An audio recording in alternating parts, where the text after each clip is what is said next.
Justice Yahya Afridi chief justice नामजद होते ही मुतहरिक हो गए। जस्टिस याह्या आफरीदी ने ब्रीफिंग के लिए अदालती स्टाफ को बुला लिया। सदर ममलिकत की मंजूरी के बाद जस्टिस याह्या आफरीदी की तैनाती का नोटिफिकेशन जारी। चीफ जस्टिस काजी फाइसा और नामजद चीफ जस्टिस याह्या आफरीदी की मुलाकात। चीफ जस्टिस ने जस्टिस याह्या आफरीदी को मुबारकबाद पेश की। जस्टिस याह्या आफरीदी जस्टिस मंसूर अली शाह से भी उनके चैम्बर में मिले। अटॉर्नी जनरल मंसूर उस्मान आवान की नामजद चीफ जस्टिस से मुलाकात। जस्टिस याह्या आफरीदी को चीफ जस्टिस नामजद होने पर मुबारकबाद दी।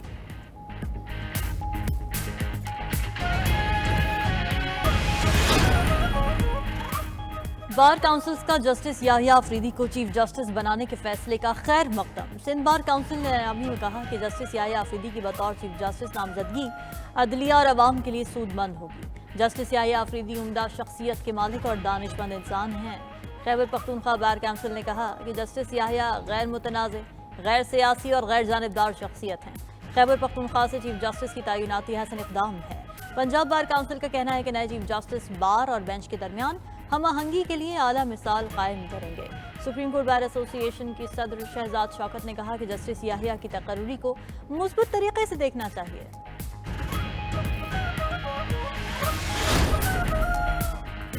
सुप्रीम कोर्ट से पहला केस आईनी बेंच को भेज दिया गया। जस्टिस मंसूर अली शाह ने बरतरफ मुलाजमीन बहाली की दरखास्तें आईनी बेंचेस को भेज दी। केस की समाअत के दौरान जस्टिस मंसूर ने रिमार्क्स दिए। इस केस में आईनी सवाल है।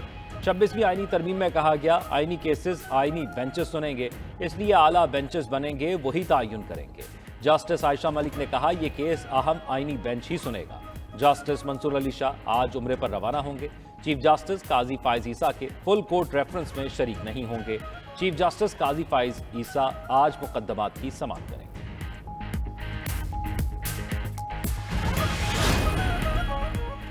पीटीआई की 26वीं आईनी तरमीम की मंजूरी की शदीद मजम्मत। आईनी तरमीम चैलेंज करने का काम लीगल कमेटी के सुपुर्द कर दिया। पीटीआई की कोर कमेटी के इजलास का एलामिया जारी। पार्लिमानी कमेटी इजलास के बॉयकॉट के फैसले की तौसीक कर दी। मुल्कगीर तहरीक की तैयारियों के लिए ज़ैली कमेटियां बनाने पर इत्तेफाक। कोर कमेटी ने बानी चेयरमैन और उनकी अहलिया से मुलाकातों पर पाबंदी हटाने का मुतालबा कर दिया। बानी चेयरमैन की जेल से रिहाई की जाम हिकमत अमली पर भी गौर। बानी पीटीआई की रिहाई का मामला हर फॉरम पर उठाने का फैसला भी किया।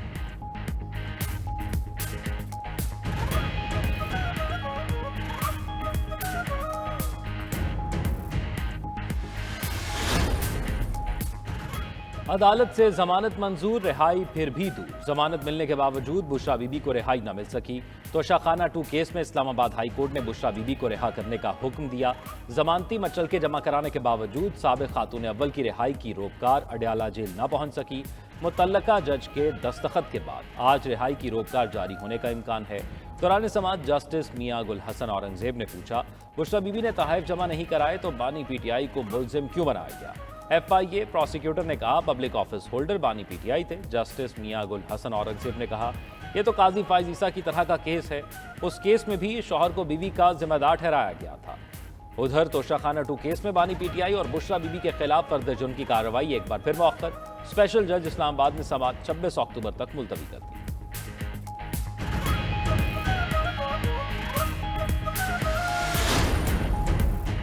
बुशरा बीवी का सियासत से कोई लेना देना नहीं। उन्हें तोशाखाना केस में बिला वजह मुलव्वस किया गया। साबिक खातून अव्वल को गैर कानूनी तौर पर जेल में रखा हुआ है। अपोजिशन लीडर उमर अयूब की अडियाला जेल के बाहर मीडिया से गुफ्तगू। कहा तोशाखाना के सही मुजरिम जरदारी और नवाज शरीफ हैं। जिस तरह आइन साजी हुई उसकी मजम्मत करते हैं। फजलुर रहमान को भी नहीं पता उन्होंने कौन सा मुसवदा फाइनल किया। हमारे 5 अरकान को अगवा करके पार्लियामेंट में पेश किया गया। आइन और कानून की बालादस्ती तक हमारी जंग जारी रहेगी। मुशीर इत्तलात खैबर पख्तूनख्वा बैरिस्टर सैफ का कहना है कि जाली हुकूमत बुशरा बीबी को बानी पीटीआई से वफा की सजा दे रही है। मरीम नवाज बुशरा बीबी पर दूसरा जाली केस बनाने की तैयारी न करें।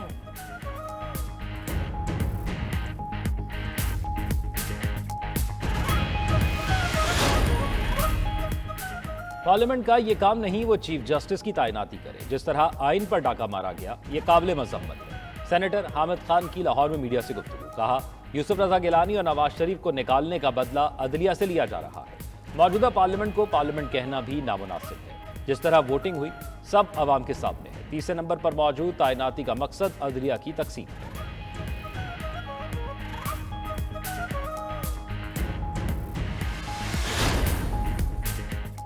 आईनी तरमीम पास होकर आइन का हिस्सा बन गई। जजेस हेडलाइंस वाले केसेस में ज्यादा वक्त लगाते थे। वजीर आला सिंध मुराद अली शाह का सिंध असेंबली में खिताब, कहा साइल को अपने फैसलों के लिए बरसों इंतजार नहीं करना पड़ेगा।